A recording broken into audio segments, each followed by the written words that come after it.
Hello everyone. और मैं start करने जा रही हूँ मेरी बुक जो कि मैं डेली पढ़ती हूँ। मैं सेलिंग में असफलता से सफलता तक कैसे पहुँचा। आप सब लोगों का मेरे लाइव वीडियो में स्वागत है। और ये जो मैं डेली सेशन कर रही हूँ किताब पढ़ने का, इससे बहुत बढ़िया लाभ होने वाला है। आप एक बार इसे कंटिन्यू कंसिस्टेंट होके देखिए, आपकी ज़िंदगी में बहुत बड़ा बदलाव आएगा। क्योंकि आज तक इस किताब को जिसने भी पढ़ा है उसकी लाइफ पूरी तरह से बदल चुकी है। ये प्रूफ है। तो हमने लेसन 4 तक कंप्लीट कर लिया था, उसका संक्षेप में समझ भी लिया था। और आज मैं लेसन 5 स्टार्ट करने जा रही हूँ। तो चलिए मैं शुरू करती हूँ।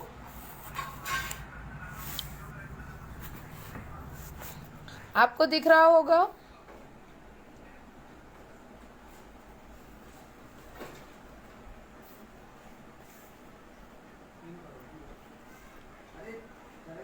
खंड 2 मतलब खंड 1 हमने खत्म कर दिया। अब खंड 2 सेलिंग में सफलता का फार्मूला 5 लेसन। किस तरह मैंने सेल्समैनशिप का सबसे महत्वपूर्ण रहस्य सीखा। यहाँ पे सेल्समैनशिप का रहस्य आपको समझ में आएगा कि ऐसा क्या रहस्य है जो कि सेलिंग में लोग सफल हो जाते हैं और क्या ऐसी गलती होती है जिसकी वजह से सेलिंग में लोग फेल हो जाते हैं। तो आज हम इसमें ये सारी चीज़ें समझेंगे, जानेंगे। तो अगस्त की एक गर्म सुबह को मैं जॉन स्कॉट एंड कंपनी के ऑफिस में गया। यह कंपनी बहुत बड़ी होलसेल ग्रॉसरी कंपनी थी और इसका ऑफिस फिलाडेल्फिया में अमेरिकन एंड डायमंड स्ट्रीट में था। मैंने मिस्टर जॉन स्टॉक के बारे में पूछा। उनके पुत्र हैरी ने कहा, आज सुबह डैडी बहुत व्यस्त है, क्या आपका उनसे अपॉइंटमेंट है। मैंने जवाब दिया, मेरा उनसे अपॉइंटमेंट नहीं है, परंतु उन्होंने मेरे कंपनी से कुछ जानकारी चाहिए थी और मैं वही जानकारी देने के लिए आया हूँ। अच्छा, पुत्र ने कहा, तो आप गलत दिन आ गए हैं। डैडी के ऑफिस में इस समय 3 लोग बैठे हुए हैं। और तभी जॉन स्टॉक वहाँ आ गया और वेयर हाउस की तरफ जाने लगे। डैडी, पुत्र ने आवाज़ लगाई, यहाँ पर एक आदमी है जो आपसे मिलना चाहते हैं। क्या आप मुझसे मिलना चाहते हैं, यंग मैन, बॉस ने कहा। जब वे वेयर हाउस के झूलते हुए दरवाजे से तेजी से अंदर जा रहे थे, मैं उनके पीछे पीछे चल दिया और यह रहा उस खड़े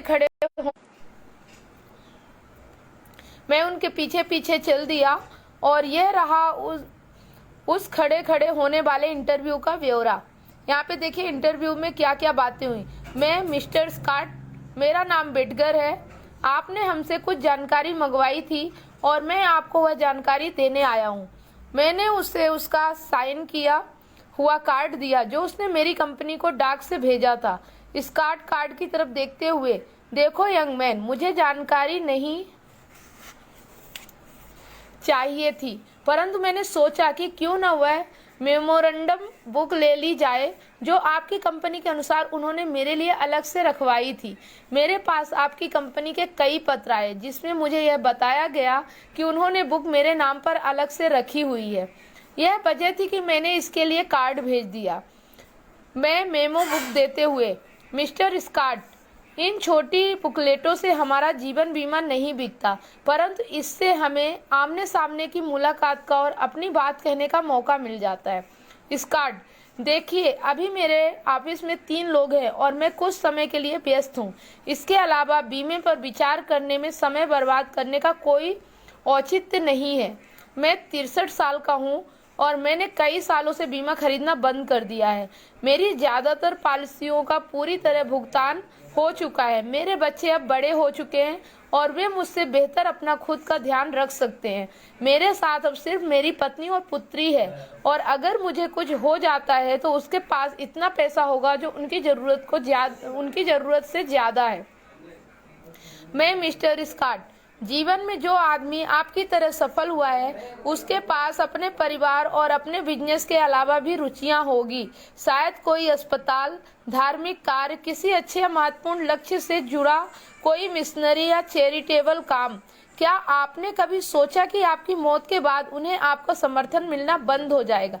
क्या इससे एक अच्छा काम बंद नहीं हो जाएगा या उसे गहरा धक्का नहीं लगेगा? उसने मेरे सवाल का जवाब नहीं दिया, परंतु उसके चेहरे पर जो भाव आए उन्हें देखकर मैं समझ गया कि तीर निशाने पर जाकर लगा है। वह मेरे विस्तार से कहने का इंतजार कर रहा था।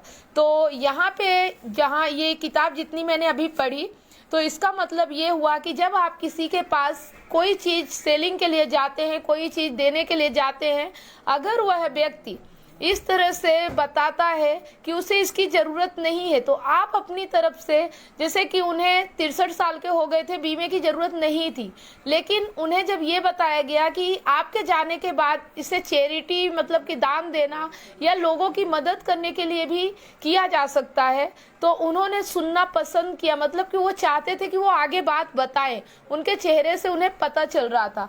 तो हम अगर किसी व्यक्ति से बात करते हैं और उस वक्त वो उस चीज़ के लिए मना करता है, तो इसका मतलब नहीं कि उसे ज़रूरत नहीं है। ज़िंदगी में हर इंसान की कोई ना कोई ज़रूरत होती है, बस हमें सही बात कहने की ज़रूरत होती है। तो इस तरह से यहाँ पे उन्होंने बोला, अगर आप हमारी योजना मान लेते हैं, जब अब ये विस्तार से बता रहे हैं यहाँ पे, अगर आप हमारी योजना मान लेते हैं मिस्टर स्कॉट, तो आप निश्चिंत रह सकते हैं कि उन्हें आपके समर्थन की गारंटी रहेगी, चाहे आप जिए या मरें। अगर आप जिंदा रहते हैं तो आज से 7 साल बाद से आपको हर साल $5000 की आमदनी होगी, जो आपको मासिक चेक के रूप में तब तक मिलती रहेगी जब तक आप जिंदा रहेंगे। अगर आपको इस आमदनी की जरूरत ना हो तो आप इसे दान में दे सकते हैं, परंतु अगर आपको इस आमदनी की जरूरत हो तो यह आपके लिए एक बड़ा वरदान साबित हो सकती है। स्कॉट अपनी घड़ी की तरफ देखते हुए, अगर आप कुछ देर इंतजार करना चाहें तो मैं आपसे इस बारे में कुछ सवाल पूछना चाहूँगा। मैं खुशी खुशी इंतजार करूंगा। लगभग 20 मिनट बाद मुझे मिस्टर स्कॉट ने प्राइवेट ऑफिस में बुलाया। अब देखिए, उनको जिज्ञासा हुई, इसीलिए उन्होंने वेट करने के लिए बोला। अब आगे की बात सुनिए। स्कॉट, आपका नाम क्या है? मैं, वेटगर। स्कॉट, मिस्टर वेटगर, आपने चैरिटी की बात की थी। मैं 3 विदेशी मिशनरीज को दान देता हूं और मैं हर साल उन कामों में काफ़ी पैसा देता हूं जो मेरे दिल के काफ़ी करीब हैं। अब आप बताइए कि आपका क्या मतलब था जब आपने कहा कि इस प्लान से उन्हें मेरे मरने के बाद भी मेरे समर्थन की गारंटी रहेगी। इसके अलावा आपने यह भी कहा था कि आज से 7 साल बाद मुझे हर साल $5000 की आमदनी भी होने लगेगी। इन सब में कितना खर्चा आएगा? देखिए, जब उनको इस बारे में बात बताया गया तो वो इंटरेस्ट लेके इसमें सवाल जवाब करने लगे। मतलब कि तीर सही निशाने पे लगा। इसका मतलब होता है कि सामने वाला व्यक्ति आपके किस प्रश्न पे, किस जवाब पे वो इंटरेस्ट लेने लगे, ये हमें नहीं पता होता। इसलिए हमें हमारी जितनी फायदे हैं, हमारे जितने कंपनी के फायदे, वो सब उसको बता देने चाहिए। उसके बाद अगर वह कोई निर्णय लेता है तो ही, ये नहीं कि एक सवाल किया और उन्होंने मना कर दिया तो हम चुप हो जाते हैं। जब मैंने उसे खर्च बताया तो वह हैरान हो गया। स्कॉट, नहीं, मैं इस बारे में सोच भी नहीं सकता। तब मैंने उससे इन 3 विदेशी मिशनरीज के बारे में और सवाल पूछे। वह उनके बारे में खुशी खुशी बताने लगा। मैंने पूछा कि क्या वह कभी इन मिशंस में गया है? नहीं, वह नहीं गया, परंतु उसका एक बेटा और बहू निकारागुआ में एक मिशन के इंचार्ज है और वह वहाँ शरद ऋतु में जाने की योजना बना रहा है। फिर उसने मुझे उनके कान के बारे में कई किस्से सुनाए। मैंने पूरी रुचि के साथ सुना। बाद में मैंने पूछा, मिस्टर स्कॉट, जब आप निकारागुआ जाएंगे तो क्या आप खुशी खुशी अपने बेटे और उसके परिवार को यह खबर नहीं सुनाना चाहेंगे कि आपने पूरे इंतजाम कर लिए हैं कि अगर आपको कुछ हो जाता है तो भी उनके पास हर महीने एक चेक आता रहेगा, ताकि उनका काम बिना किसी बाधा के चलता रहे? और क्या आप बाकी 2 मिशनरीज को भी पत्र लिखना पसंद नहीं करेंगे जिसमें इसी तरह का संदेश हो? जब भी वह इतनी भारी भरकम किस्तों की बात करता था, मैं उन विदेशी मिशनरीज के बारे में बातें करने लगता था, सवाल पूछने लगता था। मतलब कि अगर कोई आपकी बात सुनने नहीं तो उससे सवाल करिए, उसका इंटरेस्ट क्या है उसमें आप फोकस करिए। जिनको वह दान देता था, आखिरकार उसने मुझसे बीमा खरीद ही लिया। उसने उस दिन $8672 का चेक दिया ताकि योजना को उसी दिन से लागू किया जा सके। मैं उस ऑफिस से बाहर निकला। नहीं, मैं निकला नहीं, मैं तो हवा में उड़ रहा था। मैंने चेक को अपनी बगल वाली जेब में रख लिया, परंतु मैं इसे अपने हाथ से पकड़े रहा। मुझे डर था कि कहीं यह बाहर ना निकल जाए। मुझे लगा कि अगर ऑफिस पहुंचने से पहले यह चेक कहीं गिर जाएगा तो मेरे लिए कितना भयावह दुस्वप्न होगा। मेरे पास $8,672 का चेक था।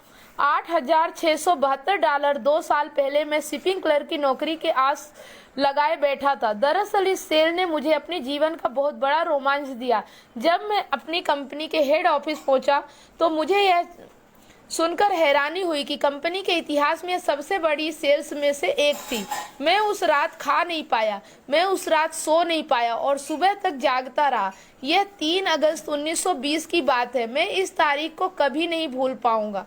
मैं फिलाडेल्फिया का सबसे रोमांचित आदमी था। क्योंकि यह सेल मुझ जैसे नए अनुभवहीन और गलती करने वाले नौजवान ने की थी जिसने ग्रेड स्कूल भी पूरा नहीं किया था, इसलिए इस बात से थोड़ी सनसनी फैलना स्वाभाविक थी। कुछ सप्ताह बाद मुझे आमंत्रित किया गया कि मैं इस सेल की कहानी वाशिंगटन में नेशनल सेल्स कन्वेंशन में सुनाऊं। सेल्समैन में अपनी कहानी सुनाने के बाद देश के मशहूर सेल्समैन क्लिंटन एम हंसिकर, जो मुझसे उम्र में दुगने हो गए, मेरे पास आए और उन्होंने मुझसे हाथ मिलाते हुए इस सेल के लिए बधाई दी। फिर उन्होंने मुझसे एक ऐसी बात कही जिसे सुनने के बाद कुछ समय बाद ही मैंने जान लिया कि यह लोगों के साथ व्यवहार करने का सबसे गहरा रहस्य है। उन्होंने कहा, मुझे लगता है शायद आप अब भी यह नहीं समझे होंगे कि आप उस सेल में क्यों सफल हुए। मैंने उनसे पूछा कि उनके कहने का क्या मतलब था। तब उन्होंने एक ऐसी महत्वपूर्ण सच्चाई को उजागर किया जो सेलिंग की मूलभूत सच्चाई है। उन्होंने कहा, सेल्समैनशिप का सबसे महत्वपूर्ण रहस्य यह पता लगाना है कि सामने वाला आदमी क्या चाहता है और फिर उस चीज को हासिल करने में उस आदमी की मदद करने का सबसे अच्छा तरीका ढूंढना है। स्कॉट नाम के इस आदमी से इंटरव्यू के पहले ही मिनट में आपने अंधेरे में एक तीर चलाया और आपको संयोगवश यह पता चल गया कि वह क्या चाहता है। फिर आपने उसे बता दिया कि उसकी इच्छा कैसे पूरी हो सकती थी। आप उसकी इच्छा के बारे में बात करते रहे, इसके बारे में सवाल पूछते रहे। आपने उसे उस इच्छित वस्तु के विषय में इधर उधर भटकने नहीं दिया। अगर आप इसी एक नियम को हमेशा याद रखेंगे तो आपके लिए सेलिंग आसान हो जाएगी। मतलब कि यहाँ पे बताया गया है कि हमें सामने वाले की इच्छा पे फोकस करना है। हमें कुछ ऐसे क्वेश्चन करना है कि हम सामने वाले की इच्छा पता कर सके कि सामने वाला क्या चाहता है और जो वो चाहता है उसकी हम कैसे मदद कर सकते हैं अपने माध्यम से। बस वो काम अगर हमने कर लिया तो हमारी सेल्स जरूर होती है। बॉस्टन में मैं 3 दिन रुका और पूरे समय में मैं मिस्टर हंसिकर की बातों के बारे में सोचता रहा। वे सही थे। मैंने सच में यह नहीं सोचा था कि मैं वह सेल करने में सफल क्यों हुआ था। अगर क्लिंटन हंसिकर ने इसका विश्लेषण नहीं किया होता और मुझे इस बारे में नहीं बताया होता तो मैं बरसों तक भटकता रहता। जब मैंने उनकी बातों पर विचार किया तो मुझे यह समझ में आने लगा कि ज्यादातर मुलाकातों में सामने वाले मेरी बात का विरोध क्यों करते थे। मैंने महसूस किया कि मैं सीधे ग्राहक पर हमला बोल देता था और उससे खरीदने की बात करने लगता था। मैं ना तो यह जानता था ना ही यह जानने की कोशिश करता था कि सामने वाला क्या चाहता है या उसकी परिस्थिति क्या है। मैं इस नए विचार को लेकर रोमांचित हो गया जिसका प्रयोग मैंने अनजाने में किया था। मैं इतना रोमांचित हो गया कि इसका प्रयोग करने के लिए फिलाडेल्फिया पहुंचने का इंतजार करना भी मेरे लिए दूभर हो रहा था। इससे मैं जॉन स्कॉट और उसकी स्थिति के बारे में सोचने के लिए विवश हुआ। अचानक मेरे मन में यह विचार आया कि उसके पास एक और काम है जो उसे करना है, अपने बिजनेस के भविष्य की योजना बनाना। उसने मुझे विस्तार से बताया था कि किस तरह वह 17 वर्ष की उम्र में आयरलैंड से अमेरिका आया था, किस तरह उसने एक छोटे से ग्रोसरी स्टोर में नौकरी की थी और आखिरकार किस तरह उसने अपना खुद का बिजनेस शुरू किया और धीरे धीरे पूर्वी प्रांतों में बहुत बड़े होलसेल ग्रोसरी बिजनेस का विस्तार किया था। जाहिर था कि उसके मन में अपने बिजनेस के प्रति भयानक प्रेम था। यह उनके जीवन का भावनात्मक यहाँ थोड़ा मैं मिस्टेक कर गई। जाहिर था कि उसके मन में अपने बिजनेस के प्रति भावनात्मक प्रेम था। यह उसके जीवन का लक्ष्य था। निश्चित रूप से वह चाहता था कि उसके गुजर जाने के बाद भी उसका बिजनेस चलता रहे। जब मैं बॉस्टन सम्मेलन से लौटा तो 3 दिन के अंदर ही मैंने जॉन स्टार्क की मदद करते हुए एक ऐसी योजना बनाई जिसमें उनके बेटे और 8 अन्य कर्मचारी उसके साथ बिजनेस में जुड़ जाए। इसका सबका जश्न फिलाडेल्फिया के मैन्युफैक्चरर्स क्लब में मनाया गया और जॉन स्कॉट ने बहुत ही खास लोगों को डिनर पर बुलाया। मैं ही इकलौता बाहरी आदमी था जिसे आमंत्रित किया गया था। मिस्टर स्कॉट डिनर के बाद खड़े हुए और उन्होंने संक्षिप्त और भावनात्मक बातें करते हुए कहा कि यह उनके लिए कितनी खुशी का मौका है। मैंने अब दिल की सबसे करीबी 2 चीजों की योजना बना ली है, मेरा बिजनेस और वे विदेशी मिशन जिन्हें मैंने स्थापित किया था। मैंने बिजनेस से जुड़े इन प्रमुख व्यक्तियों के जीवन का जो बीमा किया था, जिसमें मिस्टर स्कॉट के जीवन का और अधिक बीमा शामिल था, उससे मुझे एक दिन में ही इतना धन मिला जो मुझे इससे पहले 1 साल तक बीमा बेचने के बाद भी नहीं मिला था। उस डिनर की रात को मुझे पूरी तरह से क्लेट हंसिकर के दिए गए सबक का महत्व और मूल्य समझ में आया। इसके पहले मैं अक्सर ये सोचता था कि सेलिंग महज अपने लिए रोजी रोटी कमाने का साधन है।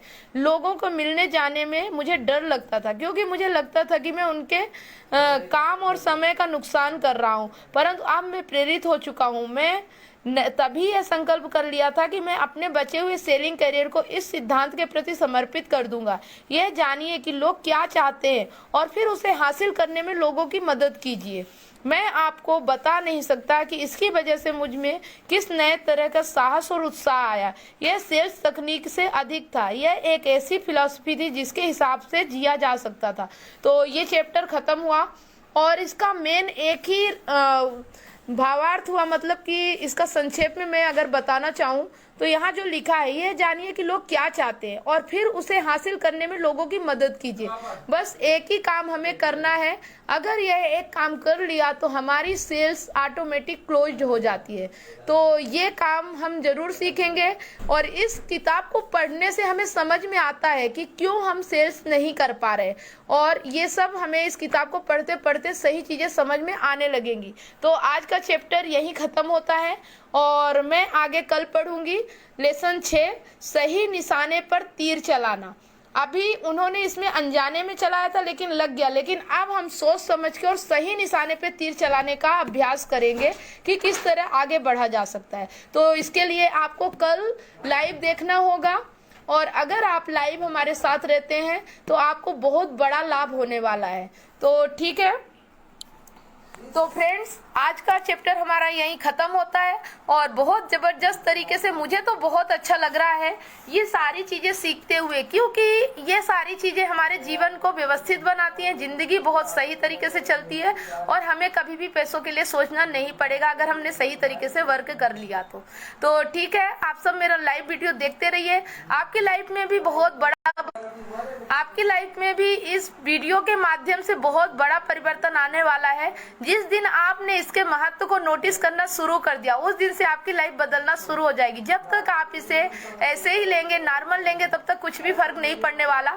लेकिन अगर सही तरीके से आपने इसका महत्व समझ लिया मेरे वीडियो का, तो आपकी लाइफ जरूर परिवर्तित होने लगेगी। तो मिलते हैं नेक्स्ट लेसन के साथ। तब तक के लिए आप सब लोगों का वीडियो देखने के लिए धन्यवाद।